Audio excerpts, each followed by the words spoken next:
Justice in the dark के पिछले episode में हमने देखा लो वेंसो को लगता है कि पेसू एक एपैथ है और हमें पता चलता है कि उसके डैड भी एक एपैथ हैं। हमें पेसू की बैक स्टोरी पता चलती है। पेसू की मॉम ने सुसाइड किया था और पेसू को लगता है कि उसके डैड उसके लिए रिस्पॉन्सिबल है। पेसू कोई प्लान पे काम कर रहा होता है जिसका नाम है जूलियन। मीनवाइल लो वेंसो की इन्वेस्टिगेशन में वो उनके चीफ ज़ांग के नेफ्यू को अरेस्ट करके लाते हैं। वो लड़के को इस सिचुएशन की सीरियसनेस समझ नहीं आ रही होती है। वो पुलिस को धमकी भी देता है। कॉन्फ्लिक्ट ऑफ इंटरेस्ट की वजह से चीफ ज़ांग टेम्परेरीली चले जाते हैं और उनकी बजाय चीफ दू आते हैं। चीफ दू लो वेंसो को कुछ अनोनिमस रिपोर्ट इन्वेस्टिगेट करने के लिए देते हैं। पेसू जांग डोंग लांग की सिस्टर यिंग को लेके आता है लो वेंसो को मिलने। यिंग अपना स्टेटमेंट देती है और एसआईडी को बताती है कि उसका भाई किसी का खून नहीं कर सकता। लो वेजाओ पेसू को समझाने का ट्राई करता है कि उसकी मॉम का केस एक सुसाइड ही था, वहाँ पे कुछ और एविडेंस नहीं था, पर पेसू यह मानने को तैयार नहीं है। पेसू ने अपने मैंशन के लिविंग रूम के बीच में एक चेयर रखी होती है।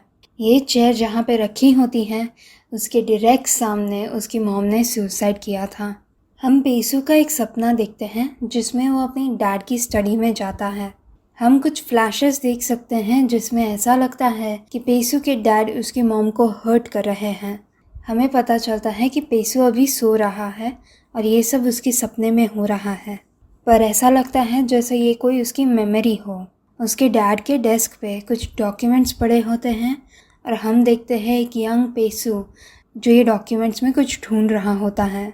बाहर से आवाज़ आती है कि उसके डैड अंदर आ रहे हैं और उसकी मॉम डैड को खाने के लिए बुला रही होती हैं। यंग पेसू पैनिक करता है और उसके हाथ में से सारे पेपर गिर जाते हैं। अडल्ट पेसू वो डॉक्यूमेंट्स को पढ़ने का ट्राई करता है, पर जैसे ही वो डॉक्यूमेंट्स को टच करता है सारे डॉक्यूमेंट्स जल के राख हो जाते हैं। पूरा रूम हिलने लगता है जैसे कि कोई अर्थक्वेक आया हो और चीज़ें नीचे गिरने लगती हैं। पेसू अपनी मॉम को देखता है जो कहती है, पेसू क्या तुम मुझे मार डालोगे? उसके डैड कहते हैं, पेसू हम बाकी लोगों जैसे नहीं हैं। उसकी मॉम कहती है, सेव मी पेसू। उसके डैड उसे डांटते हैं, तुम्हें एक पेट पे दया आ रही है पेसू? पेसू एकदम शॉक में जागता है और सांस लेने का ट्राई कर रहा होता है। अगले दिन पेसू थेरेपी में गया होता है। डॉक्टर बाई पूछती हैं, क्या तुम अभी भी सेल्फ हिप्नोसिस कर रहे हो? पेसू मुस्कुरा के कहता है, पहले जैसे नहीं। डॉक्टर बाय पूछती हैं, क्या ये इसलिए है क्योंकि तुम्हें अपनी खोई हुई मेमोरी मिल गई? पेसू फिर से मुस्कुराता है। डॉक्टर बाय कहती है, मुझे अभी भी ये समझ नहीं आ रहा, पिछले 1 साल से तुम मुझे रेगुलरली क्यों देखने आ रहे हो? तुम्हारे रिपोर्ट के हिसाब से तो तुम दूसरे लोगों से भी ज़्यादा हेल्दी हो। पेसू कहता है, मैं आपसे बहुत कुछ सीखा हूँ। डॉक्टर बाई कहती है, मैं ऐसा नहीं कहूँगी। 1 साल हो चुका है और मुझे अभी भी नहीं पता तुम क्या छुपा रहे हो। ऐसा लगता है जैसे हम बिल्कुल भी क्लोजर नहीं हुए। अभी भी मुझे नहीं पता कि तुम वो मेमोरी रिकवर करने का ट्राई क्यों कर रहे हो। पेसू कहता है, मैं क्रिमिनल साइकोलॉजी में मास्टर्स करने वाला हूँ। डॉक्टर बाई कहती है, ताकि तुम अपने आप को एग्जामिन कर सको। क्या इसीलिए तुमने मुझे एपैथ्स के बारे में पूछा था? पेसू मुस्कुराकर कहता है, time's up. Thanks miss bye, मैं चलता हूँ। मिस बाय उसे रोकती हैं। पेसू, मैंने हमेशा माना है कि जिस फ्रेंड की तुम बात कर रहे थे वही इंसान तुम्हारी ये मेमोरी अनलॉक करने की है। पेसू कहता है, शायद होगा, पर अब मुझे किसी और की ज़रूरत नहीं है। मिस बाय पूछती है, क्यों? पेसू कहता है, क्योंकि अब मैं ये प्रॉब्लम खुद सॉल्व कर सकता हूँ। पेसू अपने डैड को हॉस्पिटल में मिलने जाता है और वो उनके लिए लिलीज़ लाता है। वो जब रूम में पहुँचता है तब वहाँ पे डॉक्टर भी होते हैं जो उसे कहते हैं कि उन्हें लगा था कि वो सिर्फ उसके डैड के बर्थडेज पे ही आता है। पेसू कहता है कि उसके पास थोड़ा टाइम था तो इसीलिए वो आया है और पूछता है, वो कैसे है? डॉक्टर कहता है, जैसे थे, पर 3 साल हो चुके हैं, अब लगता नहीं कि वो कभी भी जागेंगे। पेसू कहता है, मैं समझ गया, थैंक यू। डॉक्टर उसे कहते हैं कि अगर उसे कुछ भी चाहिए तो उन्हें कांटेक्ट करें। पर डॉक्टर को पेसू पे थोड़ा शक होता है। पेसू एक चेयर पे बैठ के कहता है, आपकी कितनी चिंता करता है यहाँ पे। आई सपोज़ ये इसलिए है क्योंकि सोते हुए आप लोगों को ज़्यादा अच्छे लगते हो। क्या आपको अभी भी याद है 88.6 FM? इसका नाम चेंज करके एनलाइटनिंग रीडिंग कर दिया है, आपकी एक इन्वेस्टमेंट का नाम। उसके आईडी पे मुझे कुछ इंटरेस्टिंग मिला, जैनिटर। मुझे ये इंटरेस्टिंग लगता है क्योंकि एक आध बार वो एक क्लासिक नॉवेल रीड करता है। आपको क्या लगता है इस बार वो क्या हिंट दे रहा है? ये कहते हुए पेसू उसके डैड की वेंटिलेटर की सेटिंग्स कम कर रहा होता है ताकि उसके डैड सफ़र करे, और कुछ देर के बाद वो उसे नॉर्मल भी कर देता है और कहता है, मजाक कर रहा था, तुम्हारे जैसे लोगों को तो डर भी नहीं लगता ना। रूम के अंदर सीसीटीवी कैमरा होता है और जो डॉक्टर होता है वो ये सब देख रहा होता है। ताउसे एसआईडी पे आता है और लुओ वेजाओ को कॉल करता है। लुओ वेजाओ पूछता है, कैसे चल रहा है? ताउसे कहता है, ये लीड एक डेड एंड है, टीम अभी ही वापस आई है, हम विक्टिम एनालिसिस रिपीट कर रहे हैं। तुम्हारा क्या, तुम अभी भी बाहर हो? लुओ वेजाओ कहता है, तुम्हें जांग डोंगलान पे फॉलो अप करना चाहिए। ताउसे कहता है, जांग डोंगलान? उसे तो हमने रूल आउट नहीं कर लिया था। वेजाओ कहता है, उसकी बहन मुझे मिलने आई थी, उसने एक मिस्ट्री इंसान की बात की जिसका लास्ट नेम फंग है। ताउसे कहता है, शायद ये वो होगा जिसे ही सोंगी चिंगवांग क्लब पे मिलने गया था, हो सकता है जंग डोंगलान उसे जानता हो। कैप्टन लुओ कहते हैं, इसीलिए फिर से डोंगलान को इंटरोगेट करो और पता करो कि उस क्लब पे उस रात कौन कौन था। ताउसे कहता है, समझ गया, पर उसकी डिटेनमेंट ऑलमोस्ट ख़त्म होने आई है। अगर तुम्हें लगता है कि यहाँ पे कुछ और भी है तो क्या मैं चीफ दू को इन्फॉर्म करूँ ताकि हमें थोड़ा और टाइम मिल सके? कैप्टन लुओ कहता है, कोई ज़रूरत नहीं है, टाइम ख़त्म हो जाए तो उसे छोड़ देना। ताउसे कहता है, पर अगर हम ऐसा करें तो हम फिर से ही सोंगी को इन्वेस्टिगेट नहीं कर पाएंगे। कैप्टन लुओ कहता है, जैसा मैं कहता हूँ वैसा करो। कैप्टन लुओ जिस टैक्सी में होता है उसका ड्राइवर ये सब ध्यान से सुन रहा होता है। कैप्टन लुओ उसके पास आता है और कहता है, मिस्टर, ये एसआईडी का ऑनगोइंग केस है और इन्वेस्टिगेशन ख़त्म होने के बाद ही इसकी डिटेल्स बाहर आएगी। आई होप कि ये सब तुम अपने पास रख सकते हो। ड्राइवर कहता है, आपने क्या कहा? मुझे कुछ समझ नहीं आया। लुओ वेजाओ स्माइल करता है और कहता है, चिनसन। ये नाम सुन के ड्राइवर एकदम से ब्रेक मारता है। हमें पता चलता है कि ड्राइवर का नाम चिनसन है। वेजाओ कहता है, इलीगल पार्किंग, इसकी तो तुम्हें टिकट मिलेगी। ऐसा मत सोचना कि मैं तुम्हारे लिए कुछ बात करूँगा। चिनसन कहता है, क्या? तुमने अभी क्या कहा? वेजाओ पूछता है, क्या तुम वो नहीं हो जिसने अनोनिमस लेटर भेजा था? उस लेटर में 3 केसेस की डिटेल थी। जो पहले विक्टिम थे उसका नाम था चिन युआन, जो तुम्हारी बड़ी बहन है, और उसे प्रोस्टिट्यूशन के लिए अरेस्ट किया गया था। वो ड्रग अब्यूज़ से मर गई। चिनसन तुरंत ही कहता है, मेरी बहन वैसी नहीं है। वेजाओ कहता है, तुम्हें लगता है कि गैंग वालों ने उसे ज़बरदस्ती ड्रग्स दिए थे। तुम्हारे लेटर्स में तुमने कहा था कि तुम्हें लगता है कि उन्हें कोई बैकअप कर रहा है, पर मैंने सब कुछ इन्वेस्टिगेट किया, मुझे कोई भी एविडेंस नहीं मिला। चिनसन कहता है, 1 महीने में 4 जन मारे गए, ये एविडेंस नहीं है? कोई एविडेंस नहीं था, इसीलिए तो उसका केस इतनी जल्दी क्लोज़ कर लिया था। तो क्या मेरी बहन की कोई कदर नहीं करेगा? वेजाओ कहता है, केस बनाने के लिए एविडेंस चाहिए। चिनसन कहता है, कुछ भी, मैं पूरे शिंजो का ध्यान इस पे लाऊंगा, फिर तुम्हें ठीक से इन्वेस्टिगेट करना ही होगा। वेजाओ कहता है, अगर तुम इतने ही कॉन्फिडेंट हो तो तुम खुद एसआईडी पे क्यों नहीं आए? ये अनोनिमस लेटर्स क्यों भेज रहे हो? तुम्हें किसका डर है? चिनसन कहता है कि उसे लगता है कि उनके डिपार्टमेंट में एक मोल है। Last hope. शीशा की ऐसी हालत हो चुकी है और तो भी तुम अपने आप को शिंजो का लास्ट होप बुलाते हो। Last hope? कहाँ का लास्ट होप? वेजाओ कहता है, चिनसन, अगर शेयरशी डिपार्टमेंट के जैसे हमने भी इस सब को मान लिया होता तो हम अभी पुलिस स्टेशन पे बात कर रहे होते। मैं यहाँ तुम्हें सीक्रेट में मिलने नहीं आया होता। आई डोंट केयर कि तुम हम पे भरोसा करते हो या नहीं। अगर तुम्हें जानना है कि तुम्हारी बहन के साथ क्या हुआ तो एसआईडी ही तुम्हारा ओनली होप है। जिनसन लुओ वेजाओ को एक फ़ाइल देता है और कहता है, मेरी बहन ये छोड़ के गई थी।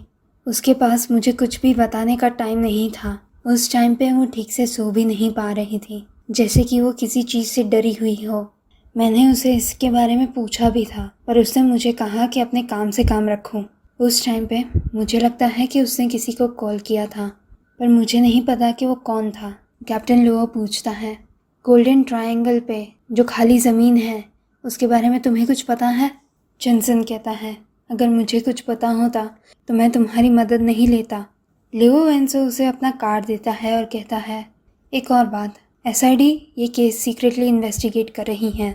तुम ये मानो या नहीं, कितनी चीज़ें सिर्फ हम ही कर सकते हैं। तुम्हें कोई प्रूफ भी मिल जाए तो उसका कोई फ़ायदा नहीं होगा, समझ गए? जॉनसन नॉड करता है। कैप्टन लियो कहता है, अगर कुछ भी याद आए तो मुझे कॉल करना। जॉनसन ने उसे एक फ़ोटो एल्बम दी होती है। लियो वेंसो नोटिस करता है कि हर फ़ोटो के पीछे कुछ डिटेल्स लिखी हुई होती है। वो किसी को कॉल करता है और कहता है कि सू यिंग को इन्वेस्टिगेट करें। लांग चियाओ ताओसो के पास आती हैं। ये जांग दोंगलान तो पूरा पागल है। मैंने उसे कहा कि उन सब का नाम लिखे जो लोग वहाँ पे थे, और आप ही देखो उसने मुझे कैसी लिस्ट दी है। शिनजो में जितने भी इन्फ्लुएंशियल बाबू के बेटे हैं, लगता है वो सब उसी क्लब पे थे। ताओसो कहता है, अब हमें पता करना होगा कि इन सब में से नार्सिसिस्टिक पर्सनालिटी कौन है। इन सब को बुलाओ, हम एक एक करके सबसे बात करेंगे। लांग चाओ कहती हैं, और दोंगलांग का क्या? डिटेनमेंट लिमिट ख़त्म होने आई। ताओसो कहता है, हम क्या कर सकते हैं, हमारे पास एविडेंस नहीं है, तो प्रोटोकॉल है कि हम उसे छोड़ देंगे। लांग चाओ कहती है, और बस हो गया? ताओसो कहता है, हाँ, अब यहाँ खड़ी मत रहो, काम पे लगो। एसआईडी के स्टेशन के बाहर कुछ लोग आए होते हैं। वहाँ पे साइड पे फेदू एक गेम खेल रहा होता है। कैप्टन लुओ आके देखता है कि फेदू वहाँ पे है तो वो उसके पास जाता है। वो कहता है, मुझे ये समझ नहीं आ रहा, तुम जंग डोंगलांग जैसे लोगों के साथ क्यों हैंग आउट कर रहे हो? फेदू अपनी गेम रख देता है और कहता है, क्योंकि मुझे उसकी लाइफ फिलॉसफी इंटरेस्टिंग लगती है। तभी जंग डोंगलांग बाहर आता है और उसके फ्रेंड्स उसे मिलने जाते हैं। डोंगलांग कहता है, तुम सब मेरे अच्छे फ्रेंड्स हो, तुम्हें चाहे कुछ भी हो, तुम सिर्फ मेरा नाम लेना। मैं डोंगलान तुम्हारे लिए हाजिर रहूँगा, तुम्हारे लिए तो मैं गोली भी खा सकता हूँ। वो सबको फिस्ट पम्प करता है और देखता है कि पेसू भी वहाँ पे है। वो अपने हाथ आगे कर देता है और पेसू उसे हग करने जाता है। तभी वहाँ पे एक बूढ़ी आंटी आती है जो कह रही होती है, तुम में से किसने मेरे बेटे को मारा? वो एक एक करके सबका हाथ पकड़ती रहती है और वो डिस्कस में अपना हाथ छुड़ाते रहते हैं। वो दोंगलांग को पकड़ लेती है और उसके फ्रेंड्स उसे बचाने जाते हैं। वेंसो उनके बीच में आ जाता है और सबको कहता है, तुम सब निकलो यहाँ से। दोंगलांग जा रहा होता है तब आंटी अपना हाथ छुड़ा के फिर से उसे अटैक करती है, पर वो उसकी बहन यिंग का हाथ पकड़ लेती है। फेदू और वेजाओ आंटी को पकड़ लेते हैं और वो रोते रोते ज़मीन पे गिर जाती हैं। वो कहती है कि ये लोग नहीं जा सकते क्योंकि वो जानना चाहती है कि किसने उनके बेटे को मारा। वो ज़ोर ज़ोर से रो रही होती है और हम देखते हैं कि एक हाथ से उन्होंने फेदू का पैंट पकड़ा है। फेदू नीचे बेंड होके उनका हाथ अपने हाथों में लेता है और उन्हें खड़े होने का कहता है। वेजा और फेदू उन्हें खड़े होने में हेल्प करते हैं। फेदू अपनी कार दोंगलांग को देता है और कहता है, तुम लोग जाओ। आंटी और रोने लगती है। वो कह रही होती है कि तुम लोग नहीं जा सकते। फेदू वेजो को पूछता है, क्या मैं कुछ देर के लिए इनके साथ रुक सकता हूँ? वेजो नोड करता है। वो आंटी को कहता है, आप अंदर चलिए और मुझे बताइए कि आपके दिमाग पे क्या है। वेजो भी कहता है कि मैम आप अंदर जाइए। फेदू उन्हें एसआईडी के स्टेशन में ले जाता है। यिंग और उसका बॉयफ्रेंड कैप्टन लियो को थैंक करने आते हैं। कैप्टन लियो कहता है, मुझे थैंक यू मत कहो, हम सिर्फ रूल्स फॉलो कर रहे हैं। यिंग का बॉयफ्रेंड कहता है, आप बहुत हम्बल है कैप्टन लियो, अगर आपने दोंगलांग का नाम क्लियर नहीं किया होता तो आज वह एसआईडी से बाहर नहीं आ पाया होता। वेजा कहता है, किसने कहा उसका नाम क्लियर हो चुका है? हमारे पास एविडेंस नहीं था तो टाइम लिमिट के बाद हमें उसे छोड़ना पड़ा। वो यिंग को पूछता है, क्या ये तुम्हारा बॉयफ्रेंड है? यिंग कहती है, हाँ। उसका बॉयफ्रेंड अपने आप को इंट्रोड्यूस करता है, जो होंगचुआन। वो एक अटर्नी है। वो अपना बिजनेस कार्ड कैप्टन लियो को देता है। कैप्टन लियो बिजनेस कार्ड देख के कहता है, क्रिमिनल डिफेंस लॉयर और मैं एसआईडी। ये तो अच्छा ही होगा कि हम एक दूसरे को उतना ना मिले। लगता है तुम डोंगलांग से काफ़ी क्लोज हो। उस रात को तुम भी चिंगवांग क्लब पे थे? जो होंग जुआंग कहता है, डोंगलांग और मैं पुराने दोस्त हैं, तो ऐसी गैदरिंग्स पे मैं इनवाइटेड ही होता हूँ। लियो वेजाओ एक सिगरेट ढूंढ रहा होता है, पर उसका पैक खाली होता है, तो जो उसे अपनी सिगरेट ऑफर करता है। लियो वेंसो एक सिगरेट लेता है, तो जो होंग जुआंग कहता है, कैप्टन लियो, आप दूसरी सिगरेट ले सकते हैं। कैप्टन लियो कंफ्यूज होता है, क्या फ़र्क पड़ता है? जो कहता है, कुछ नहीं, बस ये एक पुरानी फैमिली ट्रेडिशन है। जब हम सिगरेट का पैक खोलते हैं तब हम एक लेके उसे रिवर्स करके वापस रख देते हैं और एक विश मांगते हैं। अगर उसे लास्ट में स्मोक करो तो तुम्हारी विश सच हो जाएगी। कैप्टन लियो कहता है, ये तो मैंने पहली बार सुना। उस सिगरेट रख देता है। तभी तोंगलांग पीछे से आवाज़ करता है, यिंग चलो ना, मैं थक गया हूँ। आई होप आपको ये वीडियो अच्छा लगा। ये वीडियो को लाइक कीजिए, शेयर कीजिए और मेरी चैनल को सब्सक्राइब कीजिए। मैं आपको अगले वीडियो में मिलूँगी। तब तक के लिए बाय बाय।